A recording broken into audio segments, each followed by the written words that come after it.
శ్రీనికం గారు 10 kgs తగ్గారు, అది కూడా 1 year నుంచి మెయింటైన్ చేస్తున్నారు. ఎలా అనిపిస్తుంది మీకు? చాలా హ్యాపీగా ఉన్నాను ఇప్పుడు. చాలా హెల్దీగా మీ ఇంతకు ముందు కూడా ఇలానే ఉన్నారు అనుకోండి, బట్ ఇంకా హెల్దీగా ఉన్న ఫేస్ లో గ్లో కూడా కనపడుతుంది. సో మన దగ్గర ఏ ఇష్యూతో జాయిన్ అయ్యారు? నేను ఫస్ట్ ఇర్రెగ్యులర్ పీరియడ్స్ అండ్ చాలా వెయిట్ ఉండేదాన్ని, దానికోసమే జాయిన్ అయ్యాను. కానీ జాయిన్ అయినాక 3 months కి నాకు రిజల్ట్ కనిపించింది. పీరియడ్స్ అయితే రెగ్యులర్ అయ్యాయి అండ్ వెయిట్ కూడా చాలా తగ్గాను.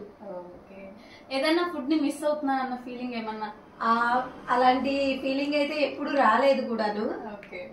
అన్ని తింటూనే ఉన్నాను. వెయిట్ కానీ అప్పుడు అసలు ఎలా రెడ్యూస్ అయ్యానో కూడా నాకు అర్థం కాలేదన్నమాట. మిస్ అయిన ఫీలింగ్ అయితే ఎప్పుడు అనిపించలేదు. ఓకే, మన దాంట్లో మీకు తెలిసినట్టు ఛాలెంజెస్ అన్ని చేస్తా ఉంటాము, మీరు పార్టిసిపేట్ చేశారు కదా? చాలా తక్కువ, కానీ పార్టిసిపేట్ చేసిన వాటిల్లో మాత్రం బాగా ఎంజాయ్ చేశాను. ఓకే, మీ ఫేవరెట్ ఏంటి? ఇప్పుడు ఛాలెంజెస్ చాలా ఉన్నాయి, liquid fasting, challenges with physical activity. Liquid fasting మంచిగా ఎంజాయ్ చేస్తారు. Okay, thank you.